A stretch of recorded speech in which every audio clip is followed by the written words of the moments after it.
So in 2013, just a few months after his election, Pope Francis was on a plane heading back to Rome. He had been in Rio for World Youth Day.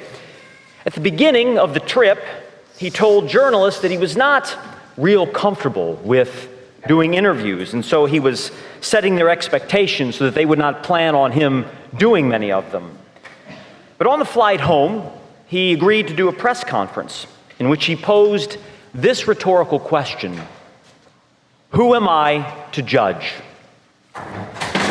It was the question heard round the world. Who am I to judge? Now, since that time, much of the world has incorrectly taken the Pope's comments to mean that whatever you want to do is okay, that all is well, that everything is just opinion, that any and all behavior must be accepted, and that none of our actions should be questioned at all, ever. Period, exclamation point. Now, of all the comments that the Holy Father has made during his pontificate, I can't think of a statement that has been more misinterpreted, misunderstood, or taken out of context than this one. Who am I to judge? Now, true, the Holy Father is following Jesus' instructions in our gospel today. Our Lord says, "Stop judging, and you will not be judged. Stop condemning, and you will not be condemned." But neither the Holy Father nor Jesus is saying that all behavior is okay, that whatever you want to do is just fine. So what should we make, then, of these statements from Pope Francis and our Lord today? How should we interpret them? Well, I think it really comes down to this. There is a difference between being judgmental and making a judgment.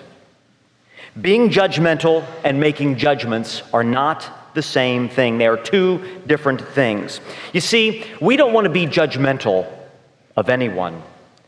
We never know for sure what's in a person's heart, and we cannot read a person's soul. Only God, in his infinite wisdom and knowledge of us, can do that.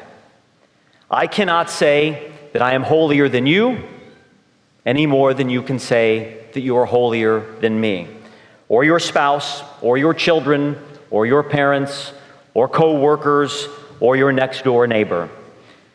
We cannot say when a person dies whether they are in heaven or hell. That is reserved for God and God alone. But we can, and we should, make judgments on behavior. And if we think about it, we make judgments all the time. All of us here today have made a judgment to come to Mass this morning. For those of you who are parents, let's look at it this way.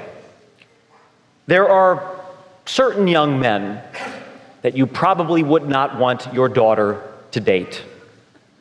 You understand what I'm saying. Now, you're not being judgmental of the young man, but you might be making a judgment about his known past behavior, that behavior is not good for your daughter to be around. Same thing for young men. A young man might not want to get mixed up with a girl who is known to lie, who is known to not be truthful. We wouldn't be judgmental of the girl in this case, but we are making a judgment that not telling the truth, that lying is bad news. So a young man might not want to get mixed up with a girl like this. And so you see, we never want to be judgmental. We cannot know the heart or read the soul of anyone.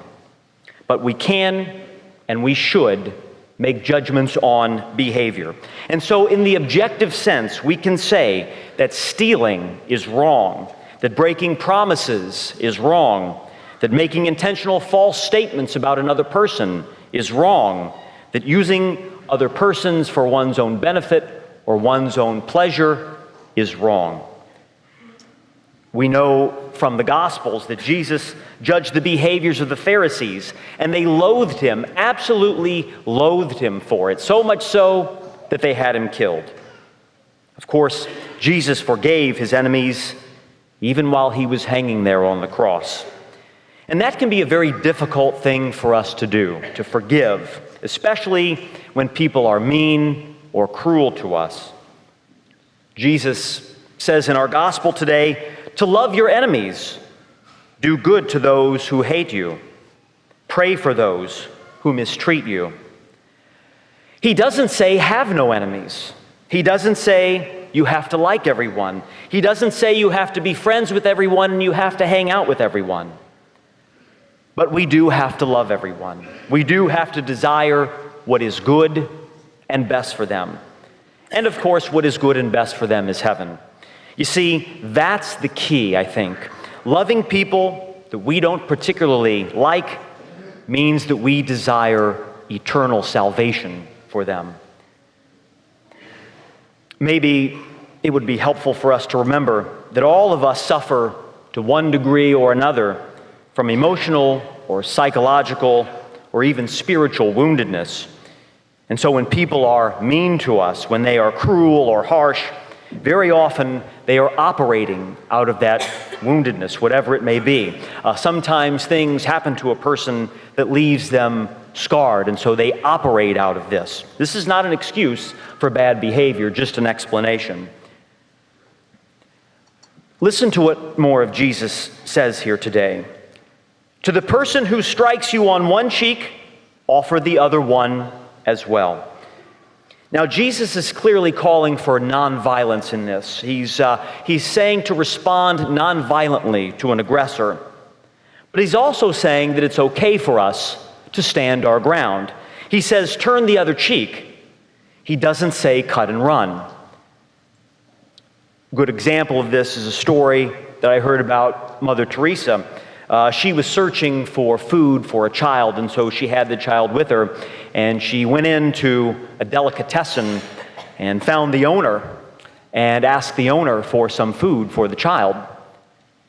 And the owner spit in her face. And she looked up at the owner and said, "Thank you for that. Now how about something for the child?"